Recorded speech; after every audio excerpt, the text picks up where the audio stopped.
And my DOC number is 300884. Thank you. Mr. Cummings, let me explain our procedure to you. First, we're going to do a parole interview with you. At the appropriate time, we'll allow those persons who wish to have any input to say whatever it is they like. We have a number of people here today on your behalf. Ms. Meredith Angelson is your attorney. Is that you, ma'am? Yes, sir. Okay. We have Ms. Jessica Fuqua, who is with the Ms. Chubey is our intern as well. She's with Innocence Project New Orleans, and she's present. okay. She's not speaking. Is that right? Okay. Then we have Miss Claudel Whitehurst, who is not speaking. Then we have Miss Virginia White, who is with the Innocence Project of New Orleans, who will be speaking. Mary Lee Baker, who is here just for support. Jasmine Whitehurst, who is your sister, who will be speaking. Blanche Bailey, Keith Singletary, Terry Jackson, and your daughter, Portia Harris, are all here to give you moral support. After we have that interview, you will have an opportunity to say whatever you'd like to say to the board, and then your lawyer will have an opportunity to wrap up, then we'll vote. You understand how our procedure works? Yes, sir. Okay. This is the matter of Clydell Cummings, DOC number 300884, date of birth, August the 25th of 1968. He's a fourth felony offender. He has a parole eligibility date of October the 7th of 2023.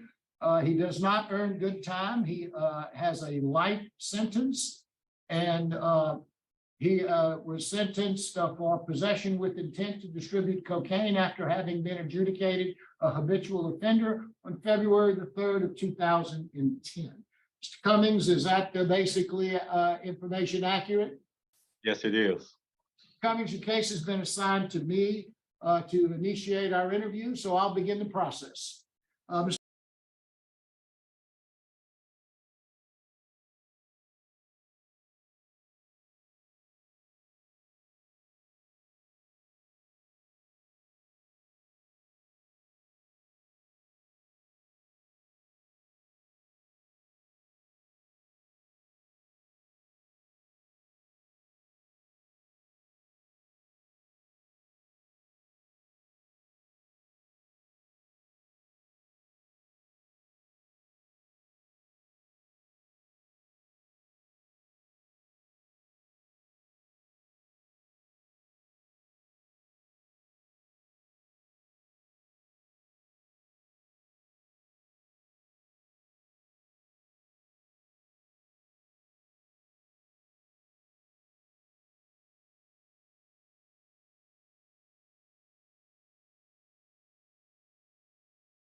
Mr. Cummings, how old are you, sir? 54, How long have you been in prison on these charges? about 14 years and 8 months. Let's talk a little bit, Mr. Cummings, about you. How much education have you had? I graduated high school. Graduate high school before you came to prison? Yes, What year did you graduate high school? 1986. Did you work while you were out? Yes, I did. What kind of work did you do back in 86? Let's talk a little bit about your early years. What kind of work did you do when you first got out of high school? When I first got out of high school, I worked at Big O and Tires. I changed tires for close to about 2-3 years. But at the same time, I was working at UPS, and I was loading and unloading. They was training me to drive the trucks with a chauffeur's license. When did you get into drugs? I got into drugs when I moved to Louisiana after I left Oakland, California. We're known for a lot of things. I guess drugs is one of them. So tell me how you got started in all of that. Well, actuality, I came to Louisiana for my mom. She was sickly. And how old But- were you at the time? At that time, I was probably close to 22, 23 years old. I was still young. All right. So how'd you get involved in drugs? Well, the elements that was around me at the time, that's all well, actually, old people that I grew up with, that's all they was doing was selling drugs. And at the Now, time, were you well, yeah, using drugs as well? no, I never used drugs. Have you ever used drugs at all? No. Closest I ever got to using drugs is when the doctor prescribed them to me. Medication, Right. prescription medication. So you've never even tried marijuana or cocaine or anything like that? Why not? Actually, watching the family members and friends, it just wasn't my cup of tea. But yet you sold marijuana sold drugs for a long time. I sold drugs off and on, trying to make extra money while I was working.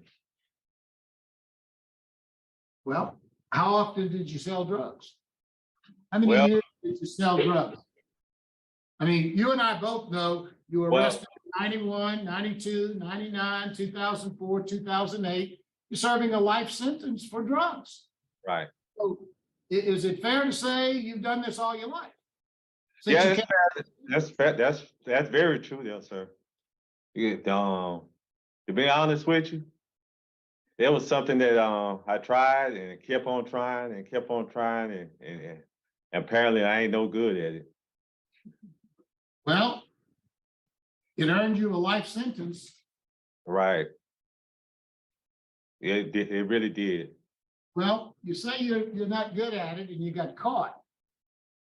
What do you think the effect of your drug dealing has had on the individuals you sold drugs to? Well, to be honest with you, since I've been here in Angola, I've been in a reintegration dome close to about 9 years before I got moved to the trustee dome. And the, that's a very intense thing that I had to go through, to face people that's, actually want the drugs, do anything for the drugs. And the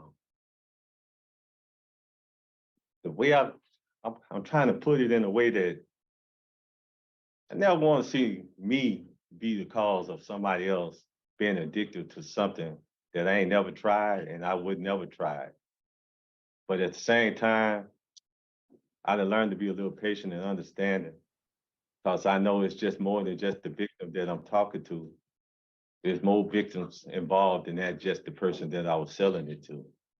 So to be honest with you, Dad, I know I done committed a lot of damage to the neighborhoods and my neighbors and families for a long, long time. Mr. Cummings, in your 14 years and the 8 years where you've been now, have you given any thought to how many people may be dead as a result of your drug dealing? If you would asked me that before I came to prison, no, I wouldn't have never gave any thought to it. But now I got a complete understanding. Tell me a little bit about that. But to be honest with you, I didn't watch people die from the stuff that it's not the same stuff that I was selling on the street, but it's much worse now. And it's a hard feeling, man, just to see somebody just addicted to something that they can't control. And Mr. then, like I Cummings, said, go I'm ahead. getting tired of words, but I understand where you're trying to come to. Well, let's talk a little bit. You've been in prison this time 14 years.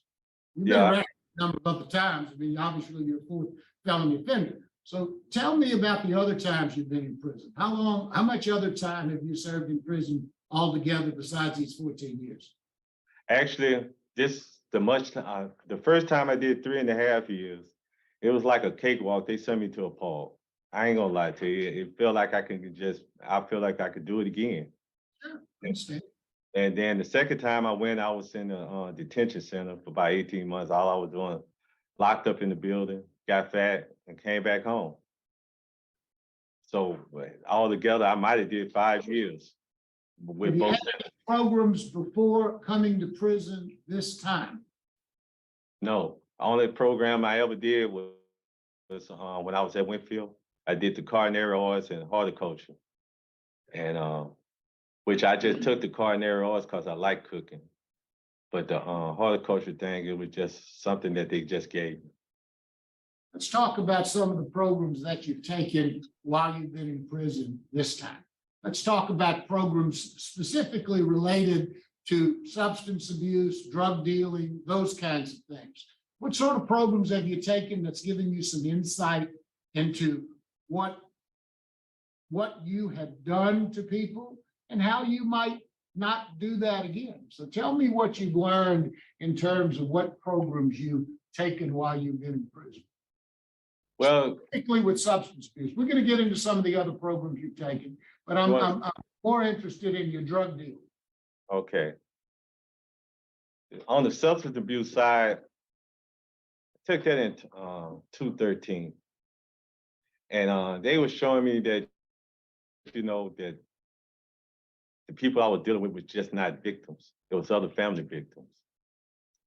But if you don't mind, I like to add something else if it's okay with you. Certainly, no, this is your interview. I want to know what you're thinking and what you've been through. Okay, then. I was in Kairos. I don't know if you I know am what that is, familiar but with Kairos. Okay, and they had Kairos group meetings every Saturday. It's like 15 of us. We meet every Saturday. We've been doing this for about close to 7 years. And we talk about everything. I mean, when I say everything, I mean everything. And you got brothers that's been addicted, and some probably still is addicted. They just don't want to say so. But one explained to me that when you're an addict, you're always an addict. Right. And the only thing that can help you is the person that's next to you, and the man himself. But the understanding that I got from him is that I got to learn to take responsibility for the things that I do and the things that I plan. And saying that I don't understand why this person coming for this and this person want this here and why they don't want this here, it's not an excuse. So they taught me that instead of being in a little boy's mind, that I need to step up and be a man and take the responsibility for everything that I have. So over the years, I've been working on sacrificing this, sacrificing that. But when I say sacrifice, I mean that learning to deal with my brothers like they my brothers and not a token to stand up to do something for me for nothing. So in other words, I wouldn't do no more now for me, myself, that I wouldn't do for the next person. So in other words, I'm willing to sacrifice anything it takes to keep me afloat for my family and make sure that my family is straight. And I don't want them to never think that I'm gonna back up and go back to the same thing. Tell me a little bit about your family. Your children, I got 3 girls, and how old are your daughters? one 37, one 29, the other one 22. You have a good relationship with them? Well, I've been on a rocky road because I've been in and out of jail so much that really none of them really don't know me like know me. But my middle daughter, she been keeping up with me lately. We just rebuilt our little relationship. I got to meet 3 of the grandbabies. And my oldest daughter, we was keeping up until I came to jail this time. So I lost contact with her by being here in Angola. And my youngest daughter, she really don't know me because when I left, she was like 5 or 6.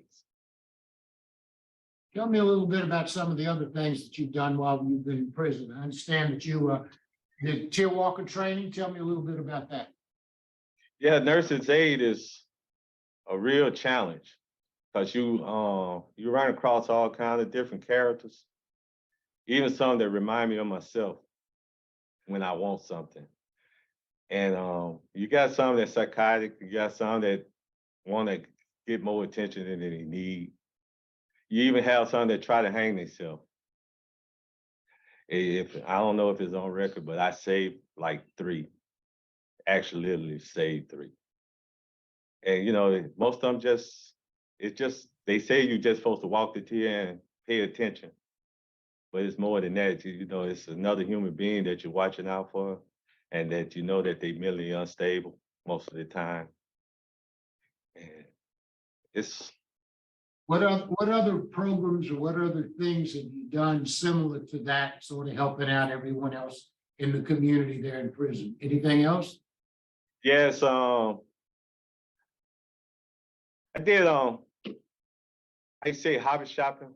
Well, I would say I worked in the hobby shop. It's very, therapeutic. I just started messing with it when my mama died, and I really was on another page then because I felt like I had lost the world, you know. Now, but during the hobby shopping, I get to go to the rodeo and sell little personal items and stuff. But every year that they have United Way come through, you get a chance to give. And then, the warden, depends on who he is or who doing the thing. He asks you, do you have anything to give? And I love, when I feel that somebody enjoys something that I've made personally with my hands. So I always try to offer more than I can. But for you, Go ahead. the next thing is, like I said, by being in the dome with the brothers in the reintegration dome, they're not able, to do for self most of the time. And by me doing the little rodeo, making the little money that they do, allows give us a chance to make. I normally give a little Christmas party every year for them. I did it for the last 3 years. So that was like, how you say, giving back. Even though I know I didn't have to do it, I do it. And I'm not trying to say something like, I'm able, but I'm not really able to do it, but I do it anyway. Tell me what you would plan on doing when you get out. What kind of work would you do? A young man, or what kind of work would you do? Well, my plan was with the help of These ladies smiled when I said you're a young man. To me, you're a very young man. 64 years old is a young man. So I like tell me that. what you intend on doing when you get out. Yeah, I like that. Well, my plan is with the help of the innocent of Project of New Orleans is to try to get a CDL license, which I know that it'd be very possible to, with them backing me up to, helping me going to get the grant and everything, and also get a vendor's license. So that way I could be able to sell some of the hovercraft that I be doing that I love to do now. And I feel that I could make a nice little route with. Let's talk a little bit about your disciplinary records. How many write-ups have you had? That's a good question. The last one I remember was 213. What was that? Remember? Yes, I do. It was very funny to me at the time. They wrote me up for walking too slow on the tip, not speedily moving. How's your health? My health is if you ask me, I think I'm doing just fine, but I'm a borderline diabetic.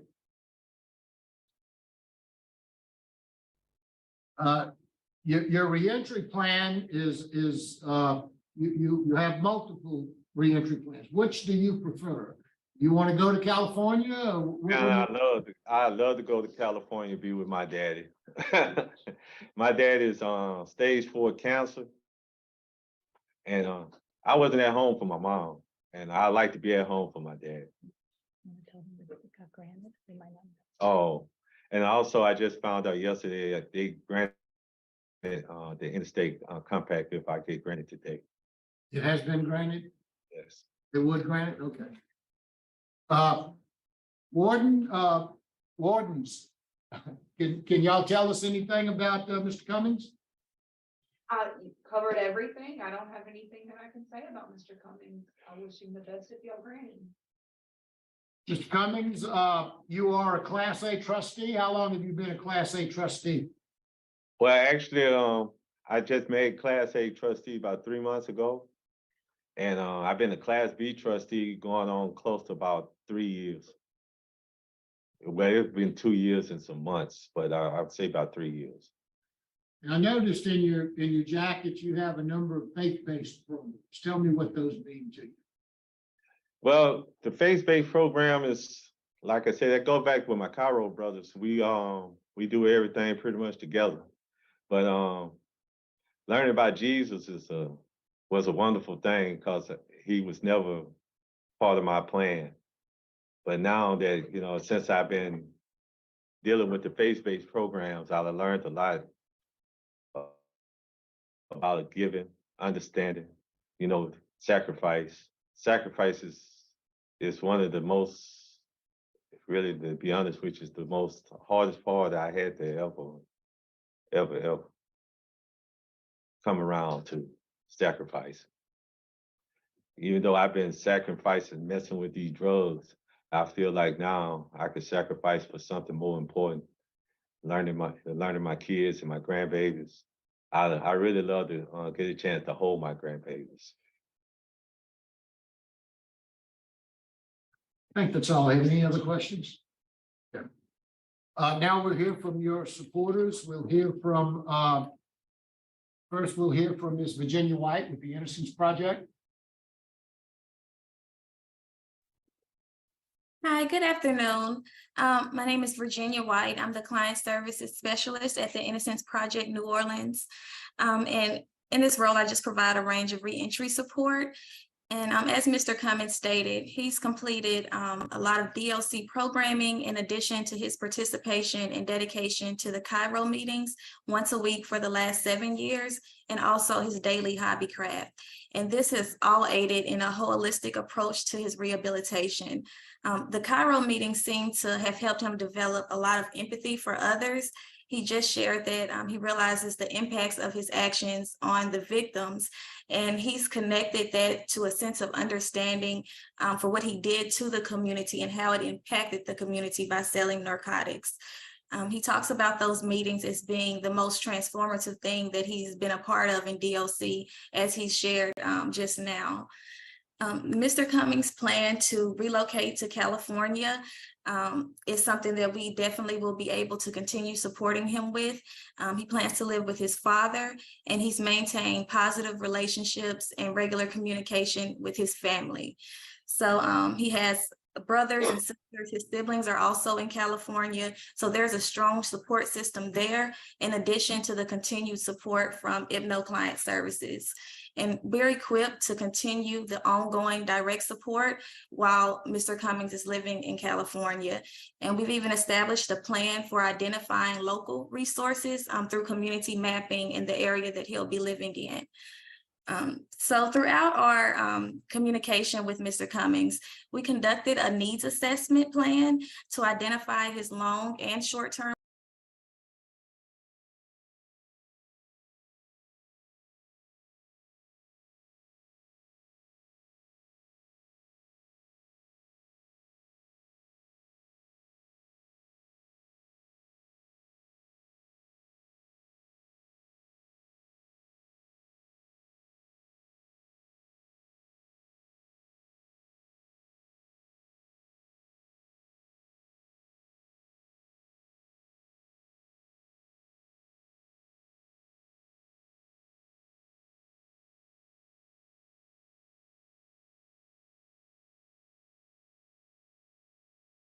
goals.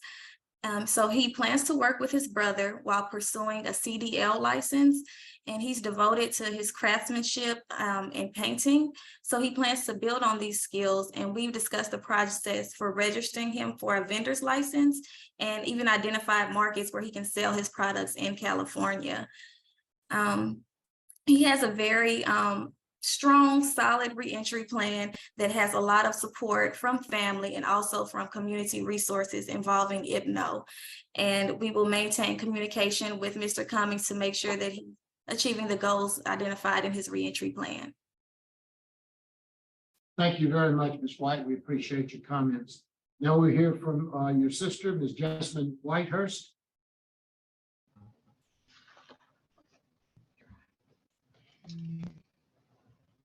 This is the only picture that I have with my brother. I was 9 years old. It's time to create some new memories. We miss him. He has a host of nieces, nephews.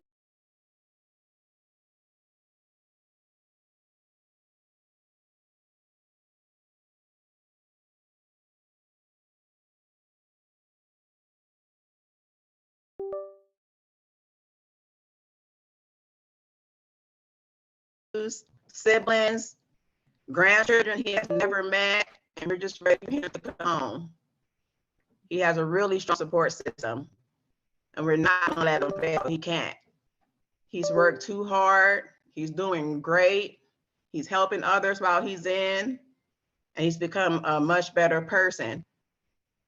So I'm gonna keep it short, but we love him, and we're just ready for him to come home to be with his family.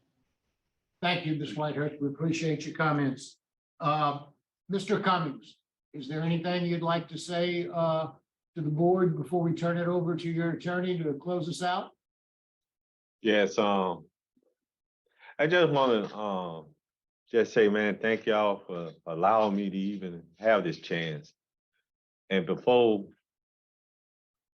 I came, it was just about hustling the wrong way and not understanding. But by being inside, I understand that, the victims and I'm aware of this here.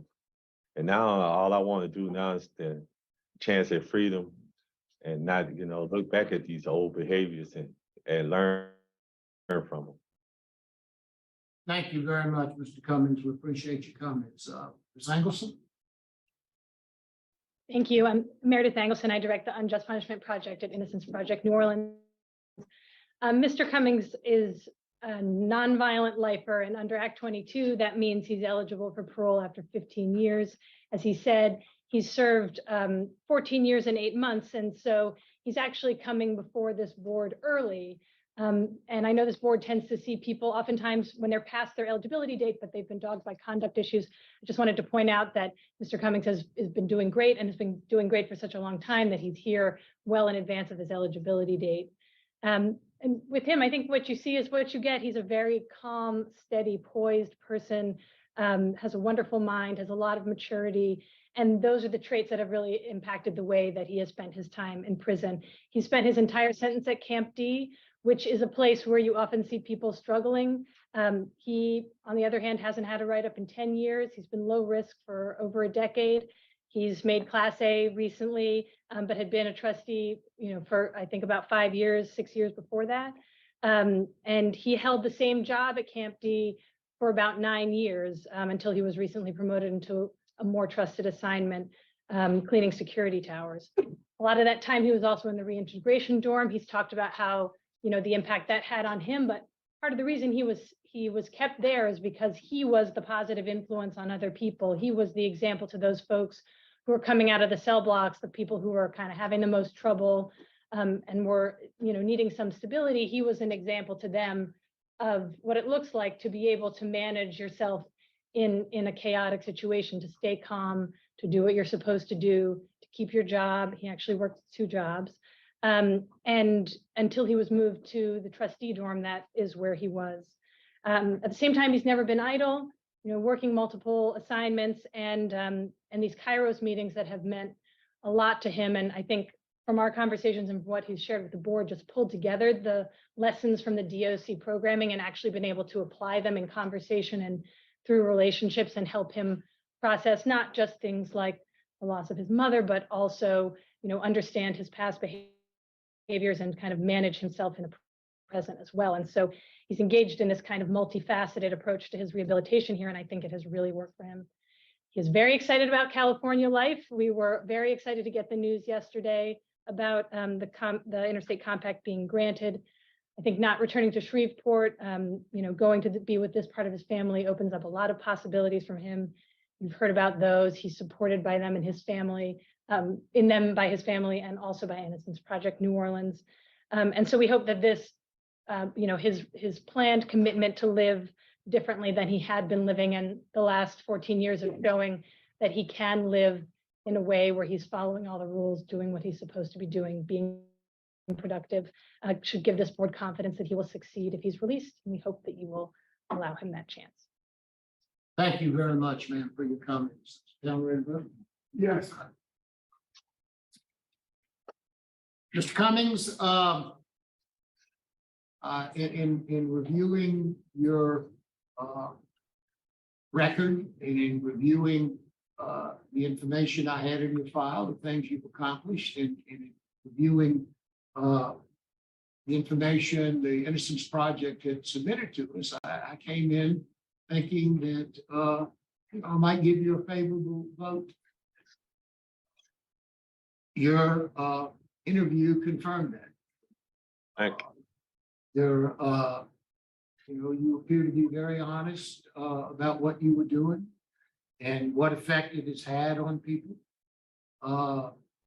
It's unfortunate that during all of the incarcerations and all of the time you had, you didn't have any other programs, but you finally got some programs, some good programs where you are. It appears to me that the system worked on you the way it's supposed to work. Programs there that help develop character and help develop people to understand what their wrongdoing has meant to other people. It seems like you've done that. So my vote today, based upon your prison record, 14 years that you've served, you are serving a life sentence. Not often does one get life sentence for drugs, but you got it. That's a life sentence, and it's something that we have to deal with. It's a consideration that we have to take into account. You only served 14 years, but you have served those years well, and you've learned a lot of things. So my vote today would be based upon your low score, based upon the things that you've accomplished while you've been in prison, is to grant your parole to ICOTS to California under the guidance of the Innocence Project of New Orleans. I would anticipate that they would stay with you for at least a year to make sure that you do those things, and then to abide by all of the rules of your parole officer there. I'm just one of 3 votes, but that's my vote. Mr. Russia. Thank you, Mr. Chairman. Good afternoon, Mr. Cummings.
How are you? How you doing?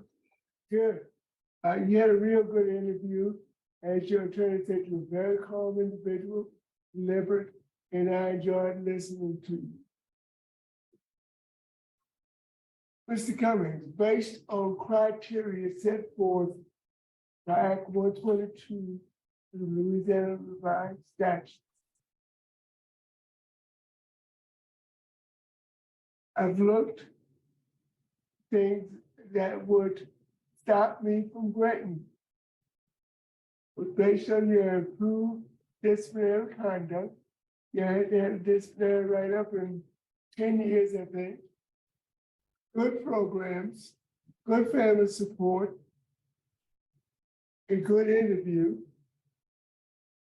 The supervision history is okay, and you have a low risk assessment. Based on all those factors, I grant your release under one condition, that it be to California, and you have a good visit with your father. Thank you. Now, I'm going to put some conditions on that supervision. First of all, you have a curfew from 9 p.m. to 6 a.m. And you are to do community service with at-risk youth. You have a story to tell. I want you to tell that story. And I want you to lead the young people in the right direction. Okay? Thank you. Well, thank you. Mr. Russia, thank you. Mr. Freeman? Okay, Mr. Cummings, you know, I sit here and I do agree with my colleagues. I think you're a changed person. One thing you gotta remember, you're back in life. So if you get out there and violate parole, there's probably not gonna be much hope for ever being granted again. So take full advantage of this. You have a great family. They're all gonna support your Innocent Project. You know, you have what it takes, but you gotta do it yourself. So my vote is also to grant. You have Thank 3 votes to grant, and those votes are to ICOT in California.